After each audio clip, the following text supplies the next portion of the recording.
Hey guys, Brittany Eicher here with Eicher Horsemanship. I was recently asked a question that I wanted to address and show you just a little bit. So the question was, with a yearling, we were working on trying to teach them the showmanship pattern in hand for 4-H. And one of the things that they were struggling with was to get the horse to do a correct pivot on the hind end for showmanship. And so I'm gonna see if Zane can work on this a little bit. He's not the best at rocking onto his hips, so hopefully you'll be able to see how we actually teach it. This is not gonna be this is how it's supposed to look perfectly. There's plenty of videos on YouTube that you can go and see, oh, what are they talking about? An in-hand pivot for showmanship. There's people that will show you with trained show horses how that's supposed to look. I'm going to teach you how I would start a horse that doesn't know how to do this so that you can then practice.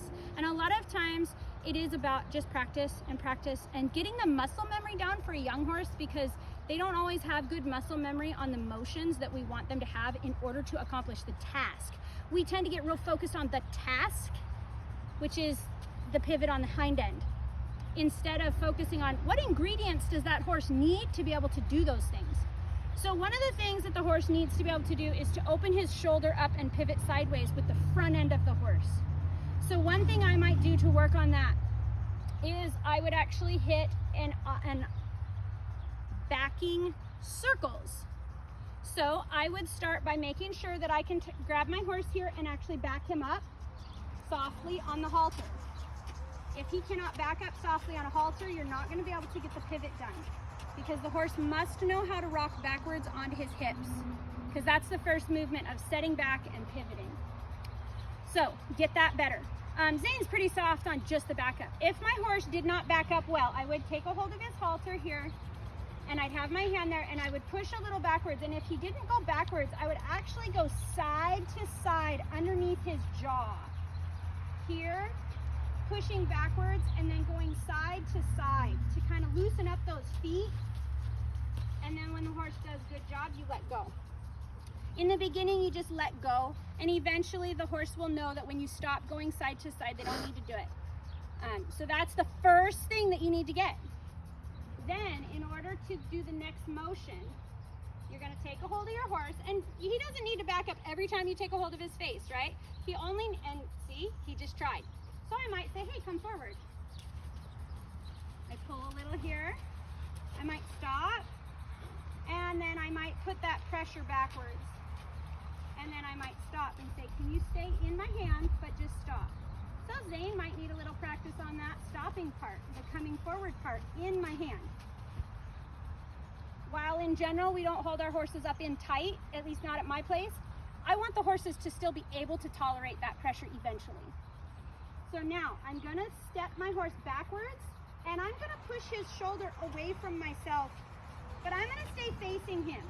This is teaching mode, okay? This is not a perfect showmanship pattern.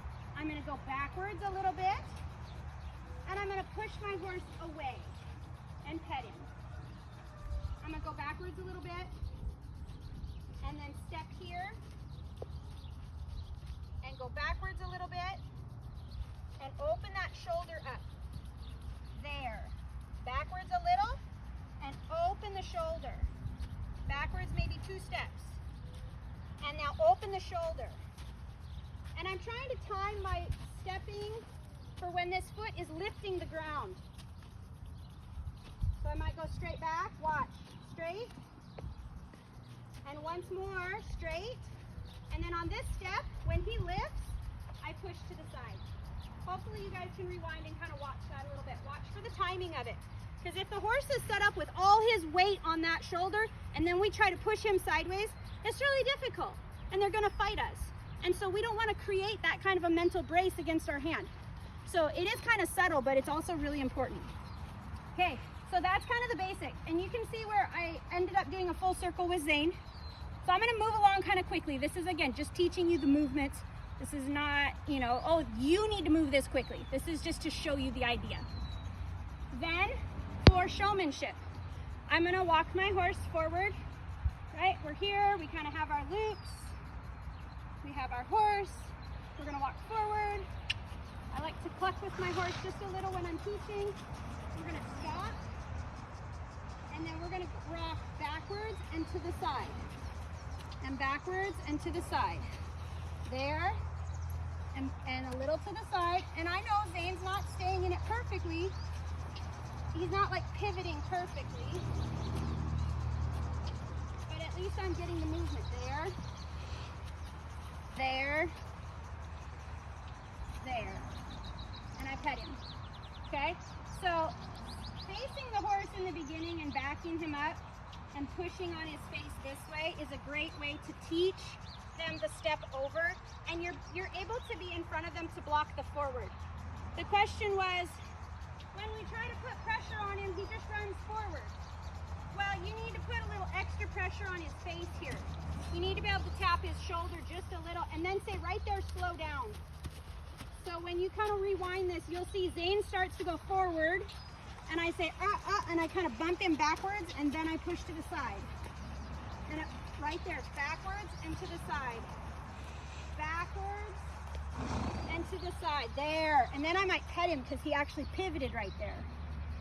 So you got to balance forward and backwards. And you can see there's multiple methods of teaching this how the horse steps.